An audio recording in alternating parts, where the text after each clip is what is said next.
Colbert mocked CBS for enforcing Federal Communication Commission's chair Brendan Carr's new federal guidance on political airtime as one made out of fear of the Trump administration. His FCC refused to air my interview with Stephen Colbert.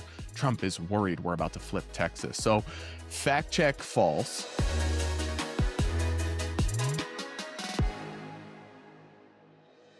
Up next, we're going to talk about the latest supposed censorship scandal involving the Trump administration and the late night host, Stephen Colbert. Yes, all these late night hosts who are so entertaining and so funny. I tune into them all the time. Okay, no, I don't basically ever, because I find them to be boring and they don't actually really do comedy. They do. Well, somebody I've heard it said that they just seek clapter. Like they don't even really try to make people laugh. They just want them to clap approvingly and say, "You're so right about politics." Yes, and I'm like, that has no interest to me. Knock yourself out. But anyway, Stephen Colbert is crying censorship and throwing his own network, CBS, under the bus, and even lobbing some very serious accusations against the Trump administration and the Federal Communications Commission, the FCC, which is chaired by Brendan Carr, a Trump appointee, I believe. And yeah, here's the controversy. I'm going to break it down. I'm going to kind of give you what both sides of the argument are saying, and then I'll give you my take at the end, which is, spoiler alert, slightly nuanced and a little bit outside of the box. So here's the Mediaite headline. Capitulating again. CBS under fire for pulling the plug on Stephen Colbert interview with James Tallarico. CBS came under fire Tuesday after the Late Show host Stephen Colbert defied executives to reveal that the network had nixed his interview with Senate hopeful and Texas State Representative James Tallarico, a Democrat. In a scorching takedown of his own bosses at the network on Monday night, Colbert mocked CBS for enforcing Federal Communication Commission's chair Brendan Carr's new federal guidance on political airtime as one made out of fear of the Trump administration. The host, whose show will be shut down in May, told viewers that network lawyers had called his team directly to block the interview with Tallarico from airing on cable, relegating it to the show's YouTube channel. So you might be wondering what's going on here. The distinction and difference you need to know for this story is that CBS is a broadcast channel. It is broadcast on the actual, television networks and that are broadband networks that are regulated by the FCC. So it's different from cable news, like Fox News, like MSNBC, like CNN, which is not broadcast through that and is not regulated as a result. So on cable, they can interview whoever they want. But it's different when you have these traditional broadcast networks that are regulated by the FCC because they use public airwaves, and that's where the FCC comes in. So they have this rule that's a basically equal time rule, where they regulate these public broadcasters so that if they offer airtime to one candidate, they're supposed to offer it to all the candidates in an election. But this rule has, for decades, essentially been found to not apply to late night talk show hosts under an exemption for bona fide news networks and under the assumption that they're not operating in a partisan basis. Brendan Carr, under the new Trump administration, has changed that and is changing the guidance. So here's more from Mediaite. Carr signaled in a January letter that exemption to the FCC's equal time rule, which requires broadcasters to offer comparable airtime to rival candidates, may not automatically apply to entertainment talk shows, saying determinations could hinge on whether there was a partisan motivation in booking a candidate. Carr specifically called out ABC late night host Jimmy Kimmel and Colbert in a subsequent interview. Colbert's Monday night revelation, however, sparked online backlash. First of all, from Tallarico himself, who posted a video of the interview early Tuesday and taunted President Donald Trump as, quote-unquote, worried the Democratic Party was going to, quote-unquote, flip Texas. Yeah. Sure, that one will happen. So anyway, James Tallarico, who is this Democratic primary candidate for the Texas Senate election, he's running against Jasmine Crockett, our fave here on this channel. That's sarcasm, people. Anyway, James Tallarico wrote in a tweet, "This is the interview Donald Trump didn't want you to see. His FCC refused to air my interview with Stephen Colbert. Trump is worried we're about to flip Texas." So fact check false. The FCC was not directly involved in the decision of whether to air the interview or not. They put out a guidance informing the broadcasters that the equal time rule will likely be considered to apply to late night talk show hosts, and CBS as a network made the decision not to air the interview with that in mind. But it's not like the FCC presses a button to like block the interview from going. It's just he's not really accurately representing this. And then the idea that they're doing that because they're worried he's going to flip Texas blue in the Senate election strikes me as rather far-fetched. I don't think that reality is keeping Donald Trump up at night. I think what they do have is somebody in Brendan Carr, who I've been quite critical of, because I think he lacks proper respect for freedom of the press and the First Amendment, but he believes in exercising a very muscular version of the FCC's authority and reviving these old legal precedents in order to do so. Now, the flip side of this is that this is excellent news for James Tallarico. That's what people need to understand.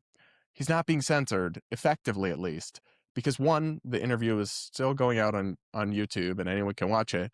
And two, this is going to have a Streisand effect, right? Referring to Barbara Streisand and that whole thing years ago, where now this interview, which probably wouldn't have been that big a deal, is like the dominant topic in all of news media for 24 hours. It's going to get millions of views, and all this attention and donations and sympathy for James Tallarico is going to pour in as they kind of play the victim and cry censorship and all this.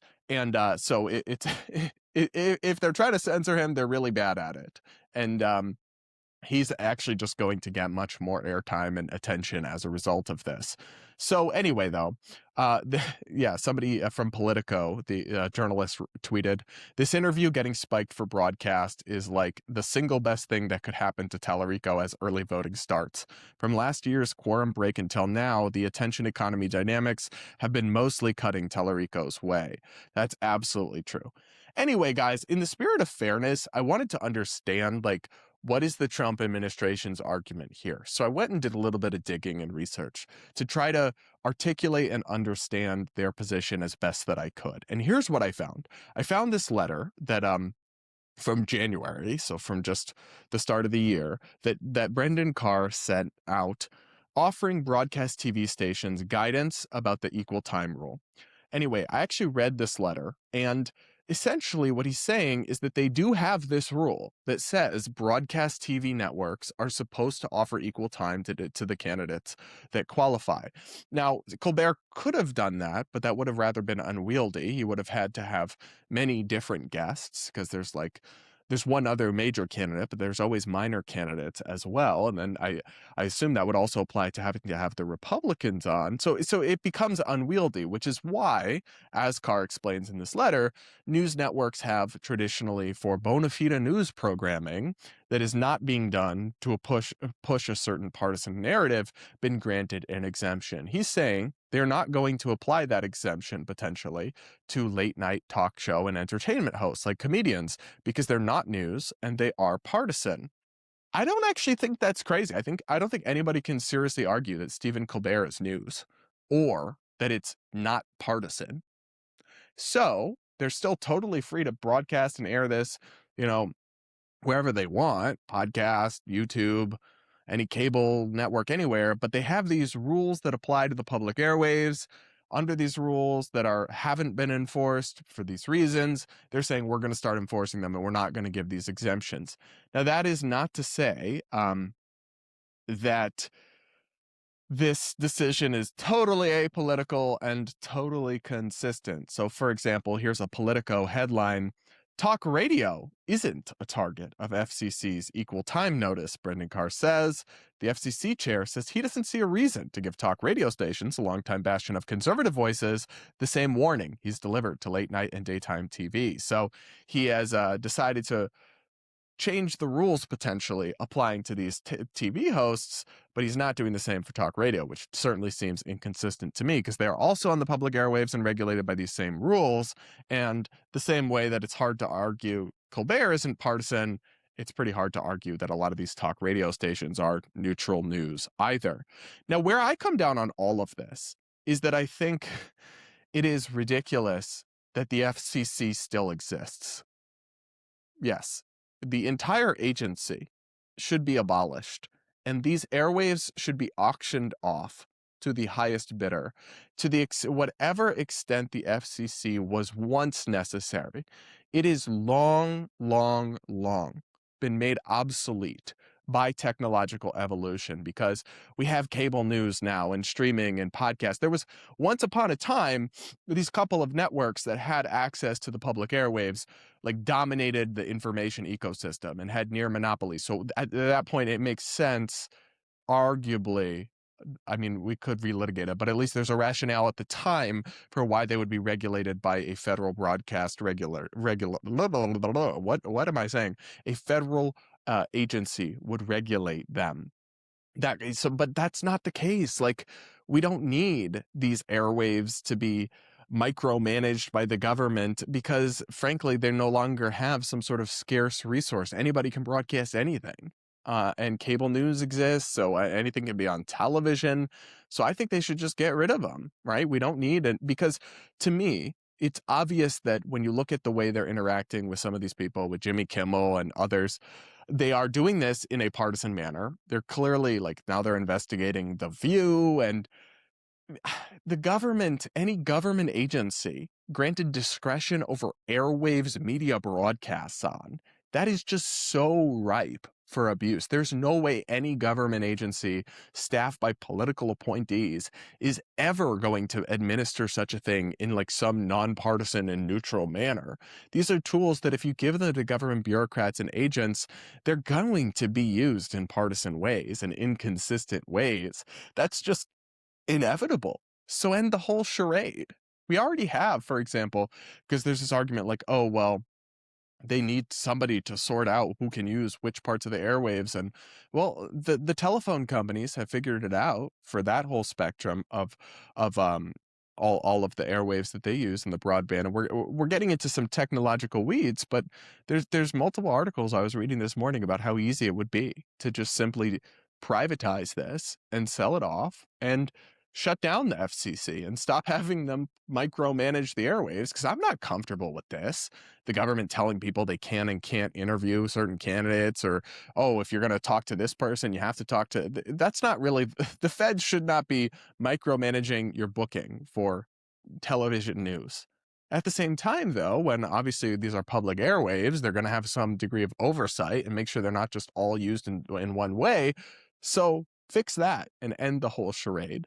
That at the same, so look, at the end of the day, do I think the Brendan Carr is weaponizing the FCC in a fairly partisan manner? Yes, I do. Do I think that these people are being silenced and censored in a rogue manner? Not really. I mean, people are still free to talk about... People are acting like Trump is taking all his critics off TV. It's like, turn on MSNL. Like, that's just not true. Open up YouTube. Like, any social media platform, people are still totally free to criticize the president, and his administration's not making any moves at all. In fact, Brendan Carr has said people are free to do podcasts and YouTube shows and interview whoever they want and all this. Now, I think they should all be free in basically every circumstance to do so, but as long as you are using public airwaves, there are all these regulations that do exist, and that creates wiggle room for these kinds of disputes. I find the whole story to be unnecessary because the underlying situation simply shouldn't exist. That's my take, at least. But you guys will have to let me know what you think in the comments. Make sure to subscribe, hit the like button as well.